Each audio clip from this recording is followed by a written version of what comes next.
Well, hello everyone, and welcome to our 45-minute webinar, Solving Shipment Verification Challenges with RFID. The first half an hour will be a discussion by our three speakers, but based on your engagement during the previous RFID webinars, we dedicated the last 15 minutes to addressing your questions. Two housekeeping points before we get started.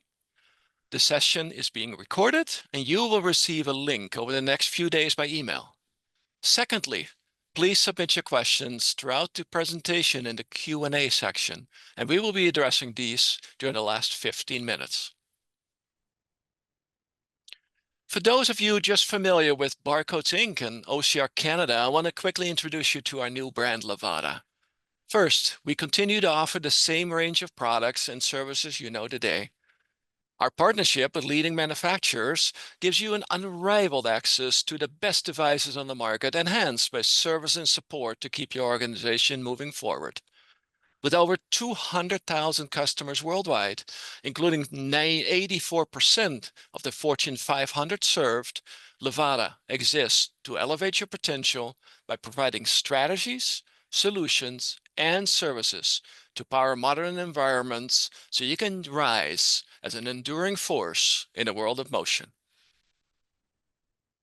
Levada combines our established expertise with 4 leading capabilities, including visibility with RFID, the area of today's webinar. Shipping mistakes are expensive, not just in dollars, but in lost time, delayed orders, and frustrated customers. Whether you're tracking totes, managing internal transfers, or verifying outbound shipments, RFID can transform your operations with automation, accuracy, and real-time visibility. As a senior solution architect with Levada, Christopher Facilos leads pre-sales discussions with AIDC customers. Focused on RFID solutions, he's in charge of project discovery and definition and shapes system architecture, including hardware, software, tag, and service components. Michael Newbert has been in the industry for over 20 years, joining the Levada pre-sales solutions team in 2021. He has successfully deployed RFID solutions, large and small, including new systems for asset management, production tracking, internal item routing, and shipment verification. And last but not least, Greg Howman is president of Vertical Systems, a trusted RFID software partner of Levada for over a decade. Founded in 1982, Vertical Systems has a rich legacy in data collection, inventory management, and label printing solutions. Under Greg's leadership, the company became an RFID innovator, notably through the development of Rapid RFID, its flagship software platform. With more than 27 years of software experience, Greg remains hands-on in guiding technical strategy and delivering scalable, cost-effective RFID implementations across industries. Please take it away, Chris.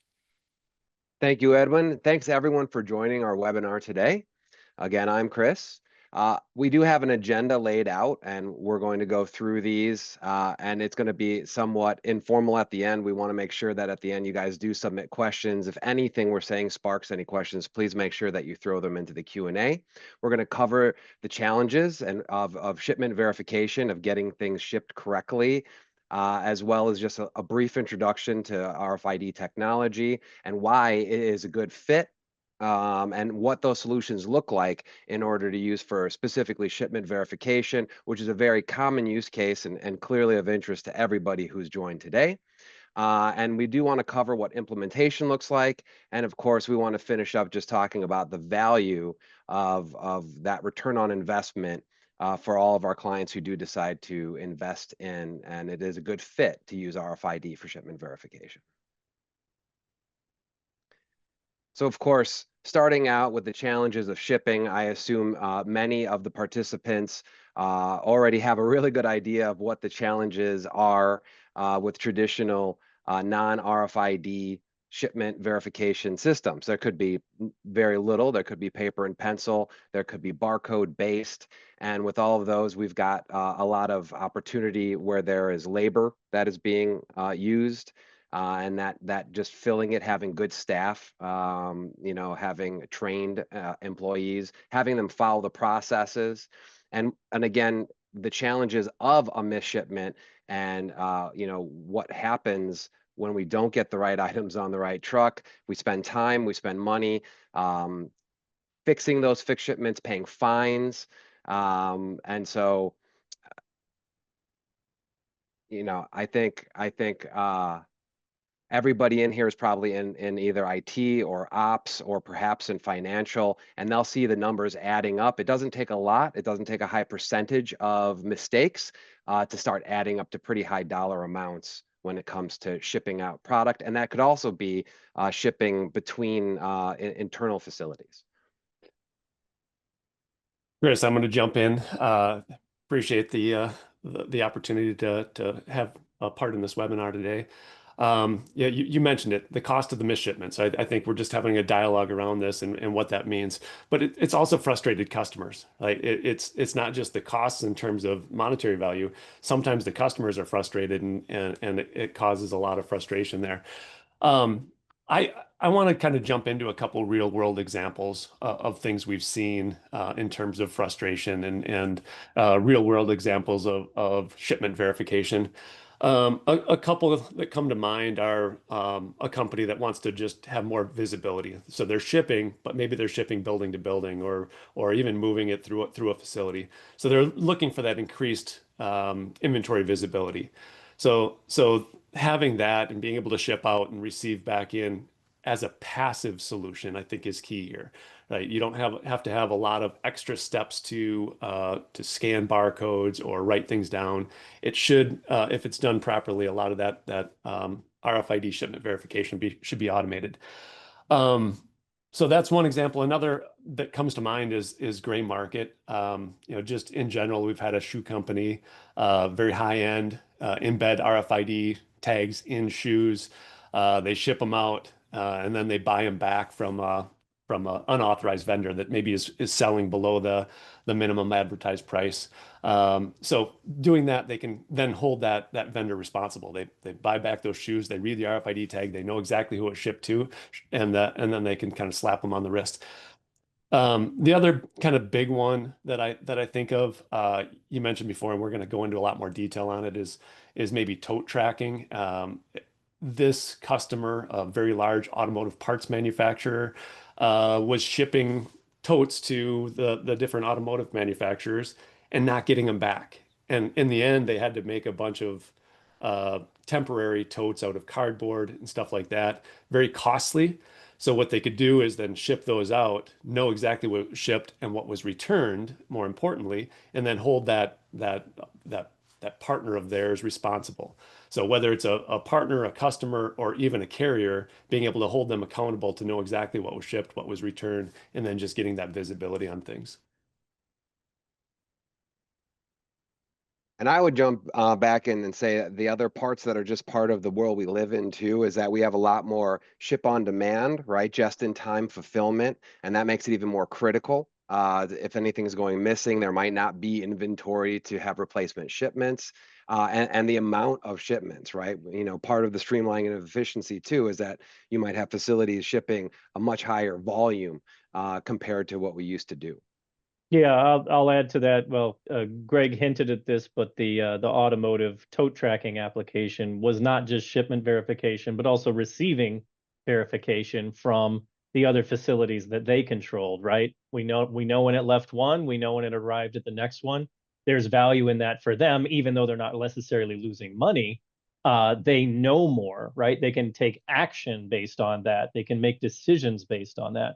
And I think you did say this, Greg, forgive me, but they also used what we might call a shipment verification solution in an internal sense, right? We want to see pallets and totes moving inside our facility because just like Chris had mentioned, that gives us actionable data. We want to know when it happened and we want to know the status. We want to change the status of something from received from shipping. Now it's in long-term storage. Now we're taking it out of storage and it's going into production. As you may imagine, that information can be very valuable, and you're not waiting on someone in the forklift to remember to scan a barcode or to type into their tablet to do that. So can be pretty powerful for a number of different use cases. Yeah, thank you, Michael, for catching that gap in what I said. Certainly, that's exactly what they did, and obviously you were involved in that project too. So it's great to talk about that as a whole. But just understanding the status, what's available. Can I fill these totes? Are they ready? Are they staged? Are they shipped? Having visibility on all of them, and it's millions and millions of totes. By the way, it's not a small number of totes that they are dealing with. All right. Yeah, and I'll take up the thread here. Just for anyone who has no knowledge, maybe you've heard the term RFID, radio frequency identification. Maybe you have done a bunch of homework on it, and that would, I say, is most of the people we talk to every day.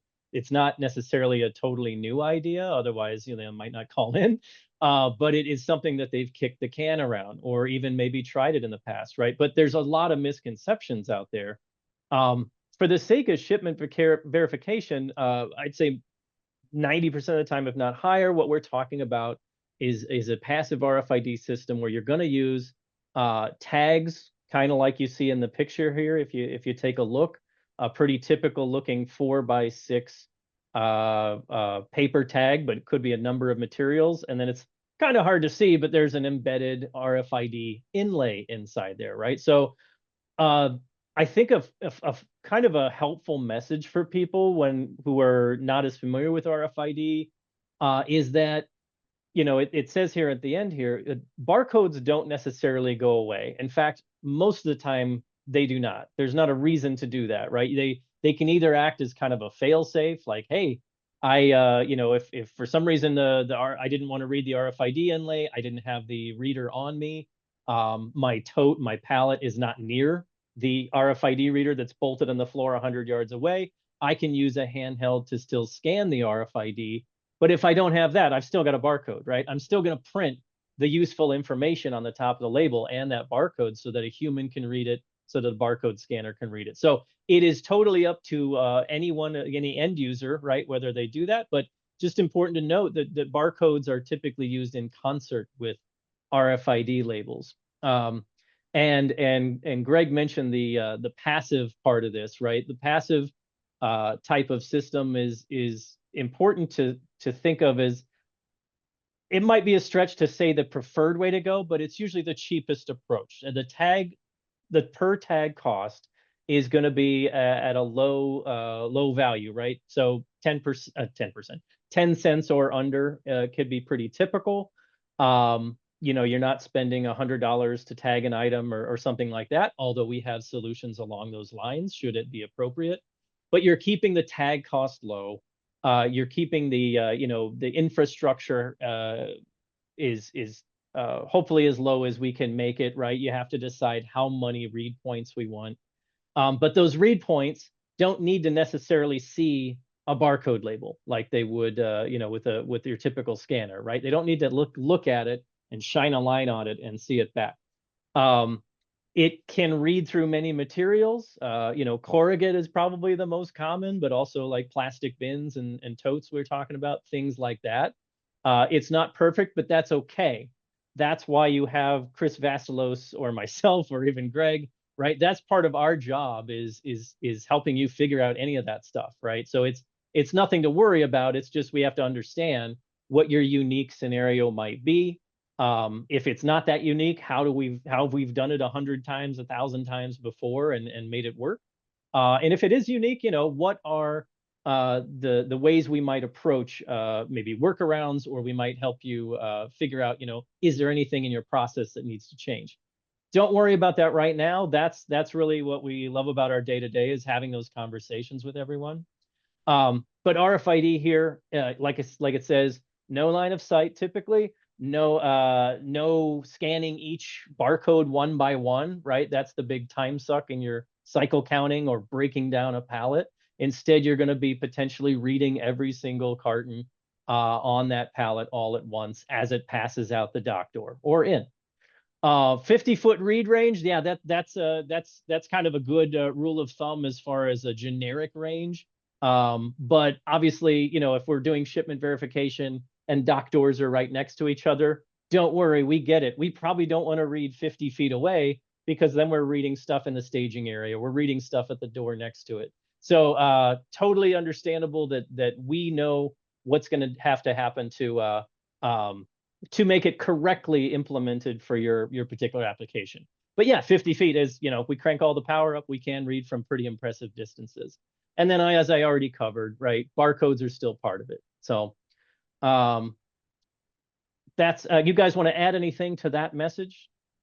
No, I think it kind of blends itself well to the next slide already, right? So why it beats the manual tracking. So you've already hit a lot of this, that passive solution. I just want to reiterate that, like you don't necessarily have to scan the individual stuff. But I think I'll quickly then slide into another use case, you know, automated supply chain visibility. Right. I think that's another valid reason, and why RFID is great, because as I think about it, we've implemented 3 different solutions for the Chipotle RFID mandate, and I'll get into more on the Walmart mandate a little bit later. But Chipotle wants to have freshness; they want to have freshness guaranteed. So what that means is that everything that's shipped to Chipotle's stores now needs to have an RFID label in it, that then we're helping, you know, doing the print, the labeling, the encoding of that in a very specific format.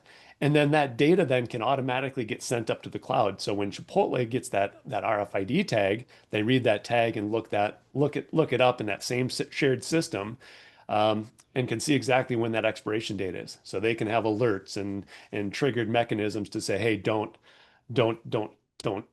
serve that food because it's near an expiration date or whatever, just guaranteeing the freshness. So there's a lot of reasons for it, but you know, in general, I think about why it beats the manual tracking, just the automation side of it. That, I think that's key, and I think we're just kind of really hammering that home as we talk about why it's better than barcodes a lot of times.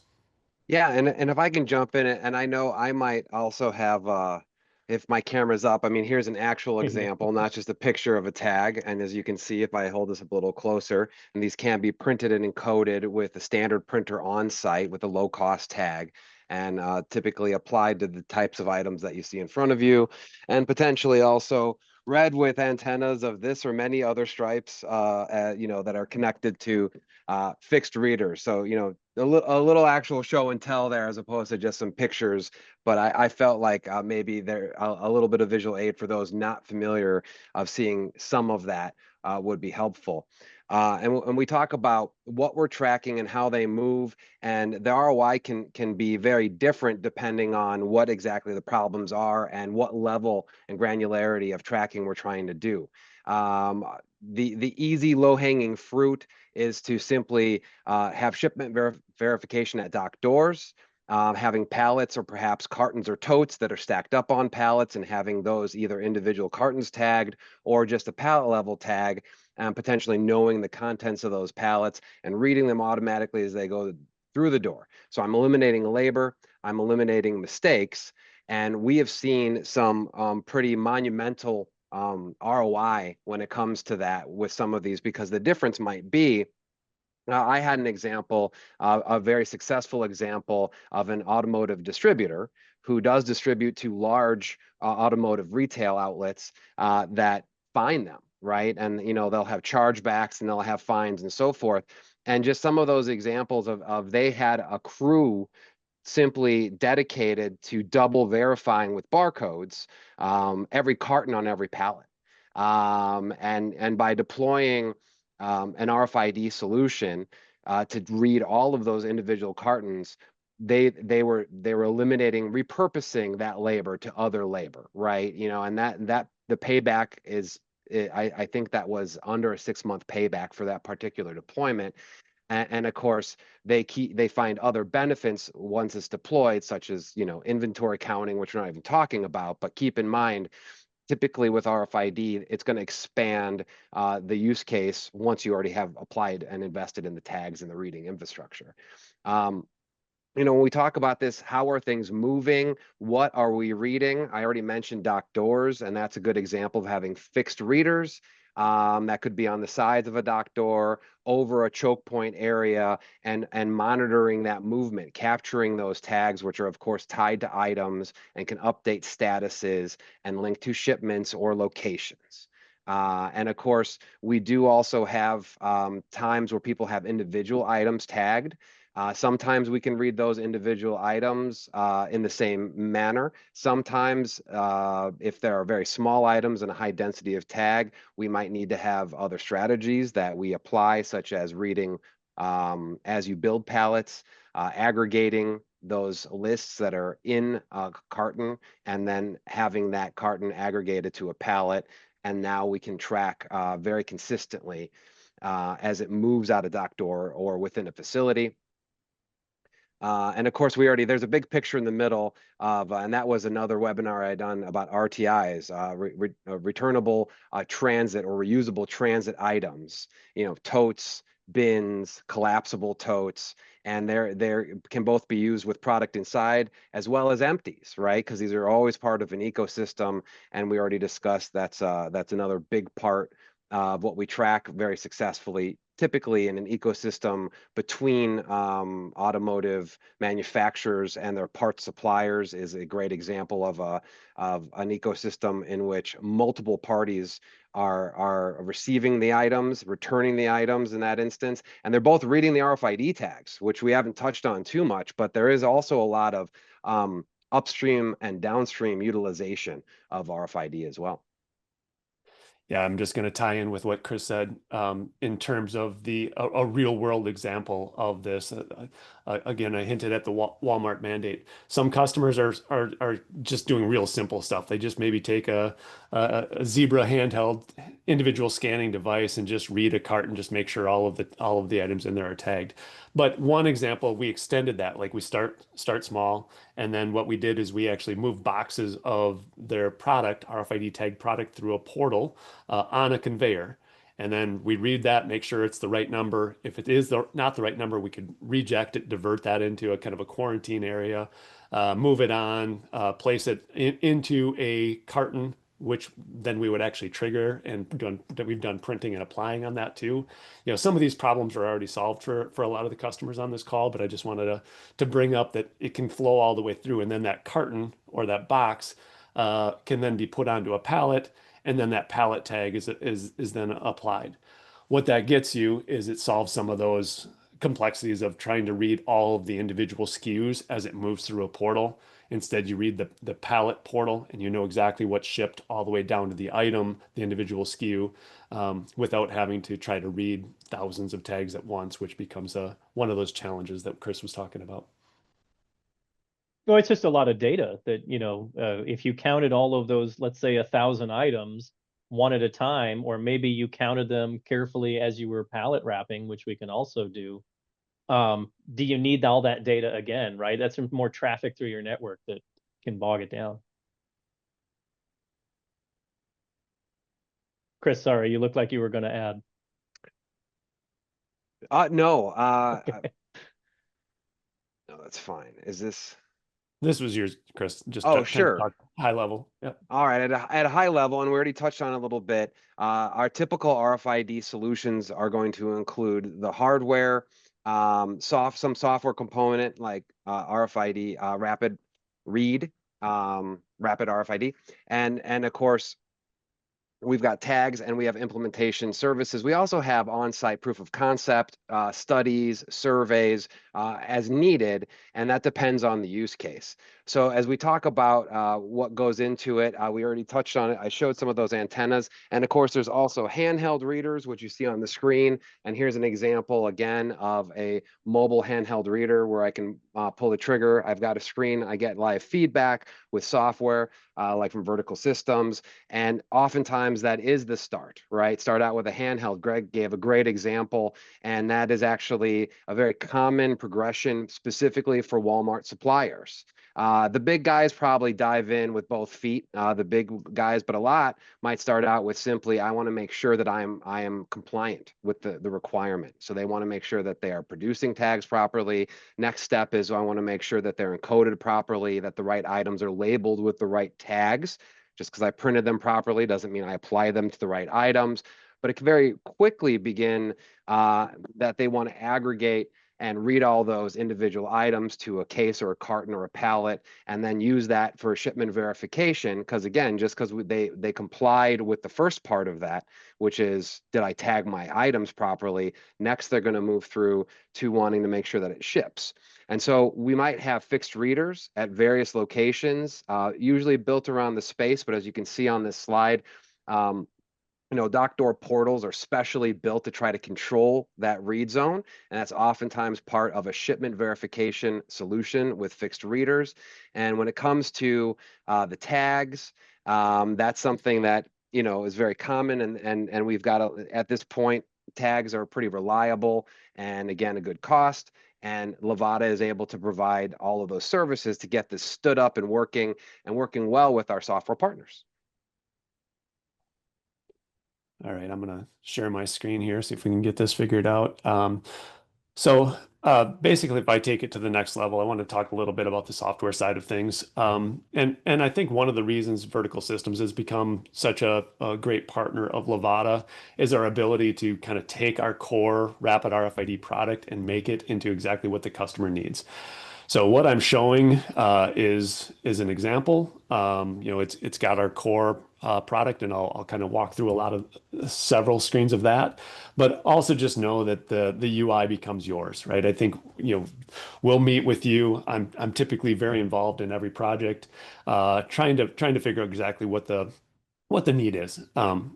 As I talk about the software, it's really it starts as a middleware. Rapid RFID controls the fixed readers and mobile readers, takes that data, aggregates it, and then usually passes it on to some other system or integrates with another system. For shipment verification, as an example, you might start simple where we have something that is basically allowing you to scan a shipping manifest number.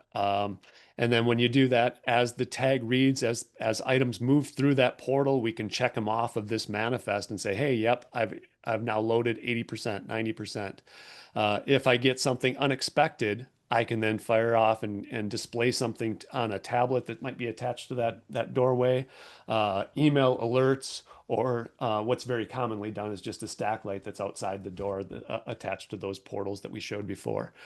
This is just one example. It's not certainly not the only one, but as we're talking about shipment verification, it's important to think about just kind of that give you a quick snip of what that might look like. The data that's actually moving, I just wanted to share here that we have a lot of different ways to display that. So a dashboard that might show what's my volume of shipments today, or the volume over the previous hour, how many items are shipped versus received or staged. This goes back to that use case around the automotive parts manufacturer and the totes, but just wanted to give kind of a snippet here of what a typical dashboard might look like. And then lastly, if you want to then see and or export the data, it always comes with our platform. So all of the data that's happening, I want to see, hey, let me filter down and just see the inbound records of a certain item number. Maybe a specific warehouse or a specific dock door. All of these transactions are captured, maintained, and then stored in our database for easy retrieval.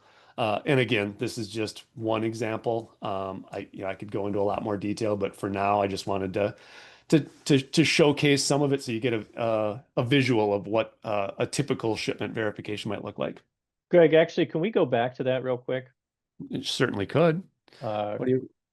Couple quick reasons. Yep, go ahead. If you go to the I forget what the tab was called, dock door, I think, dock door demo, The or portal? had expected or whatever. Yeah, I Yep. just want to mention that some of you may be here partly because you want to update what the process is for your mobile workers, right? People walking around the dock doors, et cetera.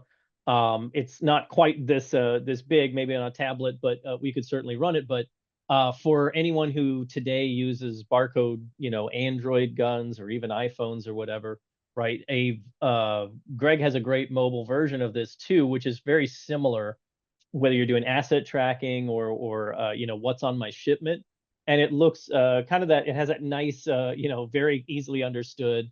Here's what's loaded. Here's what's expected. Things get color coded, right? So workers can easily see, even from feet away, what they are expecting or issues they might be having, right? So on the mobile side too, that's pretty helpful. And then we're typically doing Q&A at the end, but someone had a good question that, Greg, you might want to tackle here about in the context of our current supply chain tracking software. What about, is there some way to integrate, right, what we're getting from RFID readers into an existing system, right? We're not just buying a whole new system and everybody's got to learn the whole new system. You want to speak to that now? Yeah, it's a great segue. I'll start by saying that the needs are always different from client to client. If I were to say that everybody has the exact same shipment verification needs, I'd be lying, right? It really does become that scalable nature and customizability of rapid RFID that allows us to do this. This example that I'm showing on my screen right now, this is suggesting that you have in your system a shipping manifest per dock door. That's not always the case. Sometimes we're starting simple. Sometimes all we're doing is reading these tags and generating the shipment manifest that now is a report that you can use and compare against your systems. Other times we're integrating with Oracle or Salesforce or whatever, like to verify that the shipments are correct. And I will say that, our software can do it all if you want it to, but a lot of times we are integrating through REST APIs, database staging tables, file transfer, whatever the case, to make a full solution. And even on this screen, I think it's really common. When you take a look at this screen, it's a great example. What is the desired employee actions they can take when something's wrong?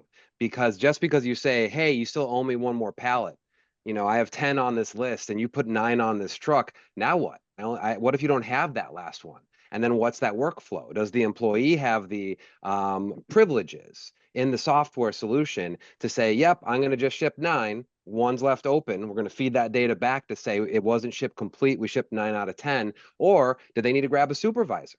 Do they need to, pull in the cavalry because it's a huge problem if they can't complete a shipment, right? So even that very simple, when the user gets this feedback, what is the workflow for that particular level of employee? I mean, Greg, am I wrong? I mean, that can vary from every single customer, what they want to have happen in that scenario. Yeah, 100%. I think of another one, Michael, that I think you were going to touch on earlier that I think we skipped over. But like even just carrier verification. Like, do we want to just make sure that this truck is loaded with FedEx and the other truck is loaded with UPS?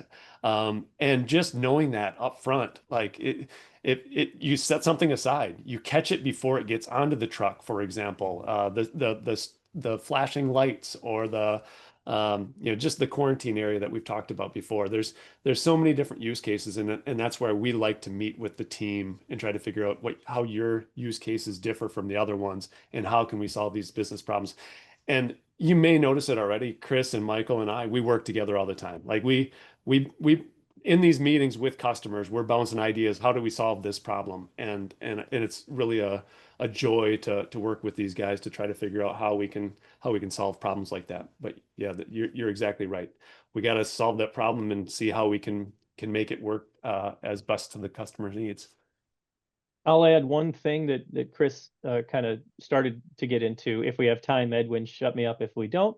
But one of the rapid RFID customers we're working with is a large e-vehicle battery manufacturing plant and a distribution center of like 100+ dock doors, right? They're actually using Greg's software in a way that I've never had a customer who wanted to customize the way the stack lights responded to the loading and offloading before, and Greg's team has been super helpful around that. Like, okay, you want 10 seconds yellow, you want green for this long.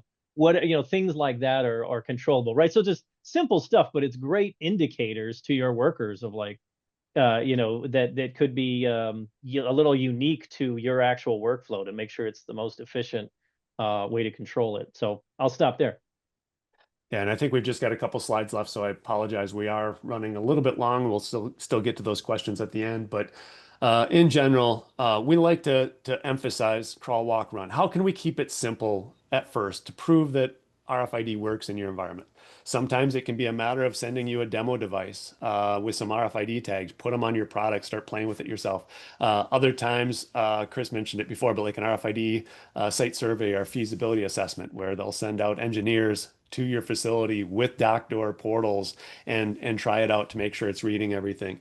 But if we try to figure out how we can simplify it, can we do it for a specific product? Can we start with a single dock door? Just it's always nice to not try to invest everything at once. Can we prove it out in some sort of smaller way? And that's something we always emphasize before we get into kind of the full project definition, which would be where we're figuring out exactly what you need, how we're integrating with your systems, what the reports look like and stuff like that, and then go live with the full deployment. But I just want to emphasize, we want to start simple, and we're gonna work with you to do that. Yeah, I'd go into every project trying to look for what is the right phased approach, right? Because it 9 times out of 10, if not more, it makes sense for your company, right? The people who want to deploy it for the first time to tackle the low-hanging fruit, or maybe the most costly problem, right? Just to start there, get a feel for it, and then scale up.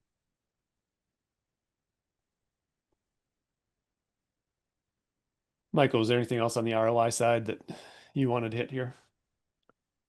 Well, this is also part of what Levada and of course Vertical Systems are going to help with, right? We want to understand, if you want to give us numbers, we lose X, 1,000 rolls a day. It costs us this much money a month, right? There we can plug in those numbers and give you a pretty good indicator of when, depending on the size of your RFID project, of course.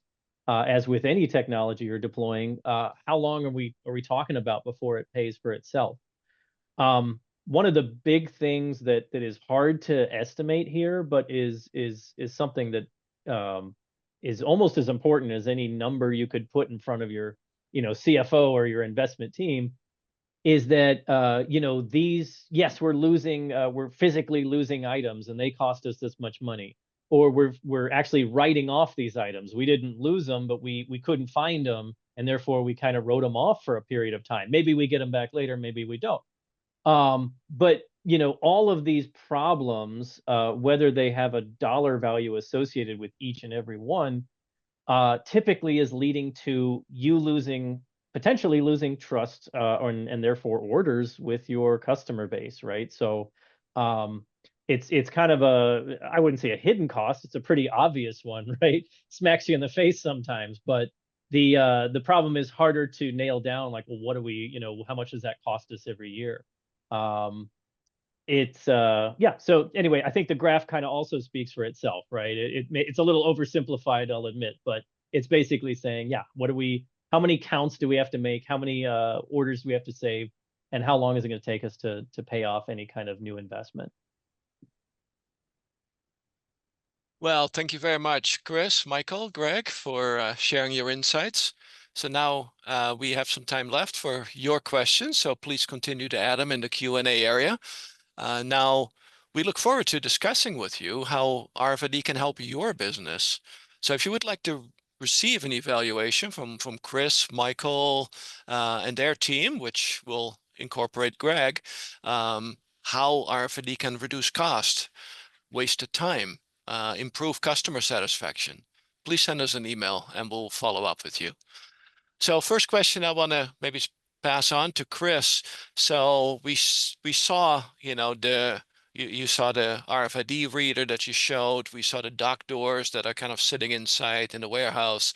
What if you want to move that outside? A forklift is unloading a trailer outside. Can you set this up there as well? Yes, and we've done it often. Although I will say, for most of the time at a dock door, we're able to bring it inside the dock door. We do have weatherproofing for our readers as necessary. One of the most common use cases for that is actually vehicles going in and out, where you just have some kind of a reader set up to capture. We've done it for people who manufacture boats. We've done it for just trailers and semi trucks or cars and so forth. So absolutely, there's outdoor readers. We also can do, I'm going to combine those. I saw the question about flatbed trucks, which is a good question because that's an oversized door. So my short answer is absolutely yes. We have solutions even ready to go on a hardware side. And of course, when it comes to the software and the rest of that, that will be customized, but there's no different logic in what's running on the reader really to report those tag reads if it's at a big dock door or a small dock door. But again, I want to be clear, we're not reading through the walls of a trailer. Walls of trailers are metal. So the clear answer is if I have a flatbed with stuff on it, chances are yes, we can get you set up with readers on either side, sometimes augmented with overhead, depending on the overall size of that door. And we're going to be able to read. We have deployed that. And we literally have specific SKUs to get you up to a 5-foot height, which is a typical trailer for a flatbed height. So the next one I'll send to Greg because it has to do with software. So people commonly have existing supply chain tracking software. Do you work with that? Do you enhance it? Do you, Yeah. connect it with RFID readers and don't have additional software? How do you work that? Yeah. It kind of goes back to what is rapid RFID. It started out as just a pure RFID middleware, something that controls readers, passes that data onto existing systems. We've advanced that to become standalone in a lot of different use cases: asset management, conveyor movement, in-vehicle inventory. There's all sorts of different solutions that we kind of furthered our offering for. But in general, yes, I would say we read tags and then figure out how to integrate that with other systems, like existing supply chain systems. Great. And can I add to that? And one of the things to stress is you've got to communicate with the fixed readers in particular, and that they don't work like barcode scanners. The amount of data, the way they communicate, you need intelligent software. But then there's that user interface. And we've worked with a lot of customers. We will entertain anyone. I work with lots of people who say, hey, I want to write my own software. Sometimes that's successful. Sometimes we help them until they get to a point where they cry uncle, and maybe we bring in vertical so that we can get them something to make their lives easier. But the second piece is that user interface. And I feel at a bare minimum with most of the shipment verification, you need the software to communicate effectively with the fixed readers, and you need something that's giving you a good UI to give feedback to your users and potentially also use handheld readers. And those are just pretty critical for the success and the adoption. Unless we're just collecting reads, right? If we're just collecting reads, maybe that UI part can go away, and there are some use cases, but for shipment verification, I think that software component is critical. And the rest of the logic is still going back into your existing inventory, WMS, ERP, MRP, whatever that is, because we know everybody else lives in there. You're going to still use your barcode scanners, and all the accounting teams and the purchasing teams, they're all living in that. That's going to remain the same. So Chris, you mentioned, going from building to building or location to location. The scenario here would be that an item moves multiple times within the same building from one area to another, but it goes through other areas. There's like multiple move transactions involved. Is that more difficult, or is that just as easy as going from one place to the other? Just as easy. I mean, we design around the space, the specifics matter, but the short answer is yes. If things move through areas, I don't know what challenges connected to that, but we can add more read points, collect more data, and we fit it to the visibility necessary. What that one thing that reminds me of is an example of a project with a truck manufacturer, where they tow a train of cars throughout the facility with parts and drop them off everywhere. The level of visibility they wanted was just along the route. And so if they read the carts and the on the items along the route, they considered them delivered. But we've had others that wanted to add more visibility. So that's just really about scoping your project. And of course, vertical systems can support that in software. That's easy to design and add read points as well as customize workflows.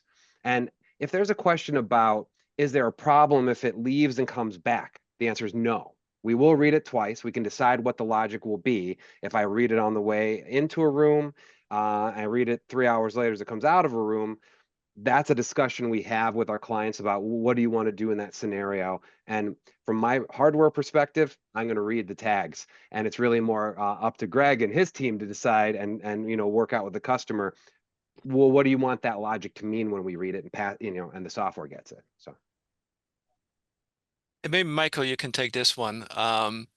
This is a scenario where you move crates from one cold room to another, and you find out that labels need to be removed and because they're wasted. So then how do you adjust? Do you have the process be that you move items back, or could you talk a little bit about things like that? Yeah, I wouldn't want to assume just based on that information, like here's the exact approach we would take. But I can say that Greg and I literally have just received the go-ahead to deploy a project at a cold storage facility, right? Baking buns, they have to go into a very cold freezer. Can you bring it back? I was reading it. They have to go in and out of a freezer, right? They have to be flash frozen and they get stored in there for X weeks or whatever. And then they go out of the freezer and there's only 4 doors they could go out of. That project literally started with, how do I cycle count when I can't even get a worker back in there to scan a barcode because it's too tight in there? And in that case, maybe not your case, but in that case, the answer was, we don't need a cycle count. We're going to count every single thing with high accuracy, what goes in that enclosed cold storage. And then we're going to count every single thing that goes out. And we're going to have, we can still cycle count once a year maybe, but we're not worried about it like month to month because we're constantly keeping an accurate count. The other part of that question, I hesitate to give you a definitive answer, but I'll give you one example, right? There are certainly scenarios where we have a tag on an item. I'd say in work in process, like manufacturing, this is common where we're putting like a tag on a traveler, we're putting a tag on maybe the items being produced, and they go through various stages, and we're reading them at each stage. And then at the end of that, the question spoke to, well, what about, how do I take that tag off and throw it away? There's a lot of different ways maybe to go into the details there, so I'll spare you. But yeah, there's cases like that where we're gonna, we might throw a tag into a bin and have an RFID antenna fixed there watching that bin, so it disassociates that ID number for that, what have you, that work order, that whatever. It disassociates it, it frees it up, it considers the work order complete. But what happens based on that read can change in a few different ways, and it's up to you, right? So we help you figure that out. What would you like it to do? If it doesn't do it by default, Mr. Heilman here, Greg here can help us figure out, well, what do we maybe need to do to meet you that way and make that happen. So I'll stop there. I hope I answered that, but there's a few more questions here. I did want to ask Edwin, if you can go back to the slide that was talking about RFID tech stack. I think it was right in the middle. Someone was asking, yeah, there you go. If you want to make that image at the bottom right bigger, someone was asking like, well, can we put fixed readers at a dock door, right? I'd say what you're seeing there is kind of the bread and butter, typical, most popular answer to that question. Those are the readers we're going to put. They're going to be 8 feet high. They don't have to be, but they're 8 feet high in order to cover, like, maybe you're 1 pallet high, maybe you're 2 pallet high. Those are automated, right? Nobody's walking up and hitting a button to turn those on. Could if you want, but yeah, those are typically just going to come on triggered by the door being opened. And we can talk about different ways to do it, but if the door gets open, they automatically come on and pallets start coming in or going out. And it's just going to read those automatically, right? And then update your system automatically with the help of a middleware like Rapid RFID. So I just want to make sure we hit that person's question, because some of you might not be picturing what this looks like. And that's, I'd say, the typical way it looks. Great. Well, we've reached the end of our webinar. Thanks so much for all the questions. Thanks to Chris, Michael, Greg for participating today and sharing your insights. And if you need any help, email us and we'll follow up with you. Thank you very much for your attendance today.